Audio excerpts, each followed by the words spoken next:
પરંતુ એને આપણે ઘણી બધી રીતે એની ભૂમિકા જુઓ. અમદાવાદમાં અખિલ ભારતીય વિદ્યાર્થી પરિષદના કાર્યકર્તાએ નાનકડું સ્કૂટર હતું એમની પાસે. પાલડીમાં શ્રીલેખા ભવન વિદ્યાર્થી પરિષદનું કાર્યાલય હતું, ત્યાં રહેતા અને એ સ્કૂટર ઉપર બધે નીકળે વિદ્યાર્થીઓને લેવા. નવનિર્માણ આંદોલનમાં બહારથી એમણે અંદરથી જે ભાગ ભજ્યો છે એની હજી ઘણા લોકોને ખબર નથી. અને અહીં જ આ ભૂમિ ઉપર જ એમને બીજી કાર્યકર્તા અંજલિબેન, હવે તો આમ તો પણ એનો પરિચય થયો. અને એ પરિચય થયો અને મને બરાબર યાદ છે કે ખમાસા ગેટ પાસેના એક નાનકડા હોલમાં એમનું રિસેપ્શન હતું. લગ્ન થયું ત્યારે નરેન્દ્રભાઈ હતા, શંકરસિંહ હતા, બાકી બધા પણ આવ્યા હતા. એટલે એમના લગ્ન પછી થોડાક વર્ષો પછી અહીં એમના પુત્રના લગ્ન થયા. એટલે મેં બંનેનો એનો યાદ કરાયો કે આ તમારા લગ્ન અને પુત્રના લગ્ન, એ બંનેમાં એક જ આત્મીયતા છે કે ભાઈ તમે કોઈ પણ કાર્યકર્તાને ભૂલતા નથી. અને ભૂલવું સામાન્ય રીતે આપણે ત્યાં રાજનીતિમાં ઉપર પહોંચી જાય એટલે માણસ ભૂલી જ જતો હોય છે મોટે ભાગે. પણ આમનો એવો ભૂલકણો સ્વભાવ નહોતો. એના કાર્યકર્તા તત્વ એટલે અમદાવાદમાં મેં એમને ગલીઓમાં ફરતા જોયા છે. અંજલિના પિતાજી બક્ષી સાહેબ હતા અને બક્ષી સાહેબ સાવરકરવાદ, કટ્ટર સાવરકરવાદ, હિન્દુવાદી. એમની આ દીકરી થોડોક આમ તેમ ત્યારે ચર્ચા પણ થઈ હતી કે ન થાય, લગ્ન થવા જોઈએ, ન થવા જોઈએ. કેટલાક લોકો તો બધું અલગ અલગ રીતે જુએ ને, પણ થયા એ. અને આ જીવન અંજલિબેને એનું માત્ર પતિવ્રતા નહીં પણ એક સહકાર્યકર્તા, વિદ્યાર્થી પરિષદના બે કાર્યકર્તાઓ એવી રીતે જ બે વર્ત્યા છે. ઇવન ચીફ મિનિસ્ટર હતા ત્યારે પણ. એટલે આ એક એની કાર્યકર્તા ભાવ, એના વિશે તો ઘણું બધું કહી શકાય. ભાવનાબેન, ખાસ તો બે મુદ્દા. એક તો એમનો જીવદયા પ્રેમ, એ પણ હંમેશા ચર્ચામાં રહ્યું છે. અને એ રાજકોટમાં બહુ ઓછા લોકોને ખબર છે, ટ્રસ્ટ ચલાવે છે, સેવાભાવી ટ્રસ્ટ પણ એ ચલાવે છે. તો જીવદયા અને સેવાભાવ, આ બંનેના પરિબળોને આપણે યાદ કરીએ આજે, તો શું યાદ આવે છે? ખરેખર આપણે જે પ્રશ્ન પૂછ્યો છે ને, એ હું ચર્ચા કરવાની જ હતી અહીંયા કે એમનો સૌથી પહેલો પુત્ર, કુલ એમને 3 સંતાન થયા, એમાં સૌથી પહેલો પુત્ર પૂજીત એનું નામ રાખ્યું હતું.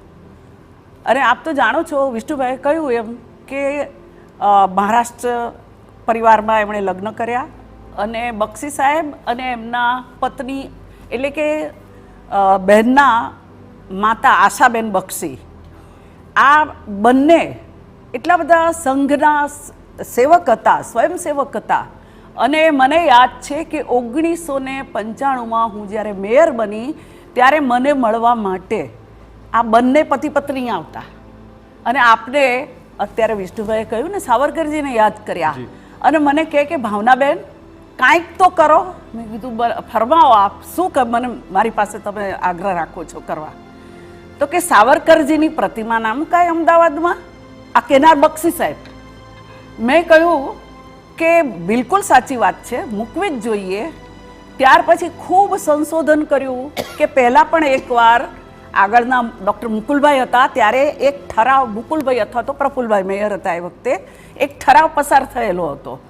પણ એ ઠરાવ ક્યાંક આડો અવળો થઈ ગયો છે અને ઇમ્પ્લિમેન્ટેશન હજી સુધી થયું નથી. પછી મારા સેક્રેટરીને કહી અને બહુ જ સંશોધન કરાવીને ઠરાવ કરાવ્યો તો એની અંદર ખાલી અડધી પ્રતિમા, બસ્ટ કે ને, એ પ્રકારની મંજૂર કરેલી હતી.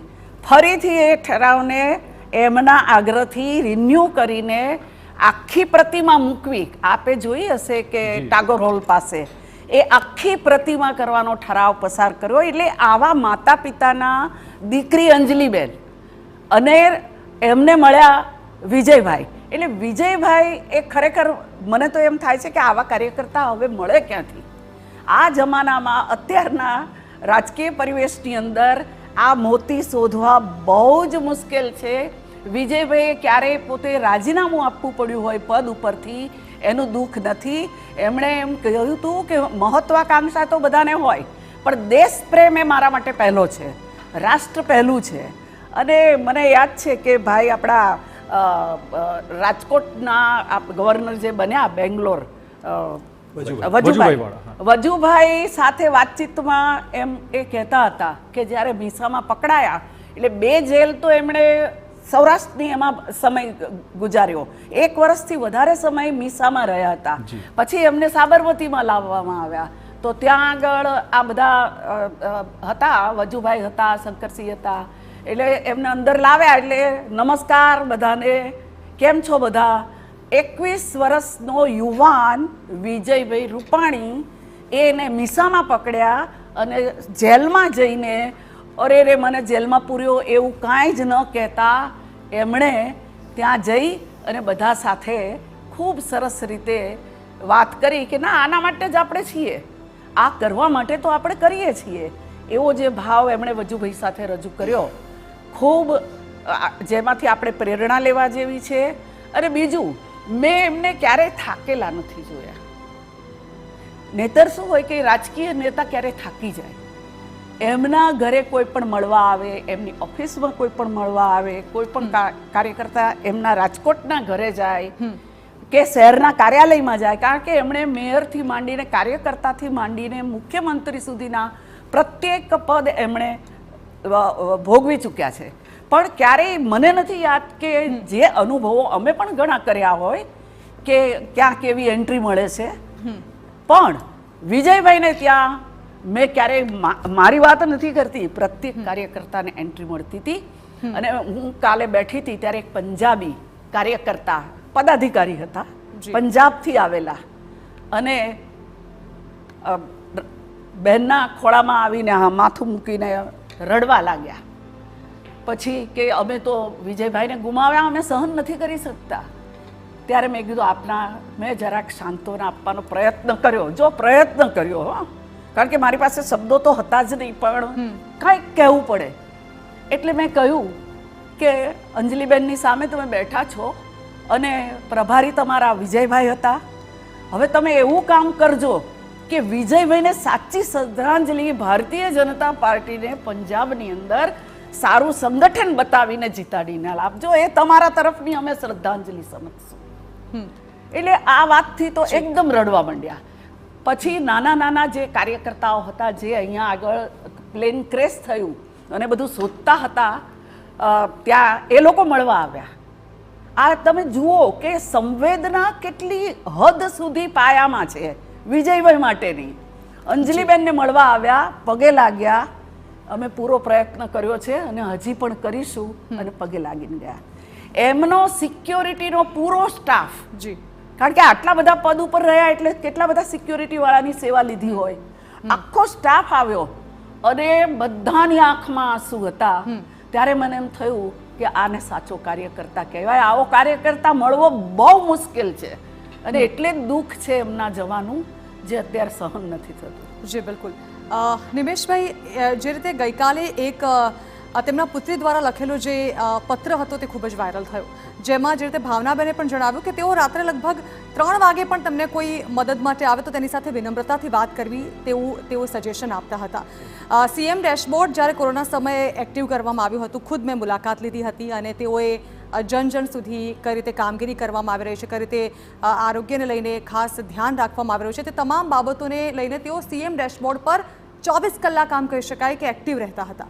જાણવા માંગીશું, લોકસેવામાં તેઓની જે ભાગીદારી રહી આમ તો આપણે સૌએ જોઈ જ છે, પરંતુ જો નજીકથી જાણવા માંગીએ તો કઈ રીતે તેઓએ લોકસેવામાં કાર્યરત રહીને લોકો માટે અને સાથે જ રાજનેતાઓ માટે પણ ઉદાહરણ ઊભું કર્યું? વિજયભાઈ માટે લોકસેવા એ ફરજ જ હતી. એમણે પોતાનું જીવન જ એ રીતે ઘડ્યું હતું કે જે જીવનનો એણે મહત્તમ ઉપયોગ નાનામાં નાના માણસથી માંડીને તમામ સમાજના લોકો માટે કેમ સારું થઈ શકે એ જ ચિંતામાં ગાળ્યું છે.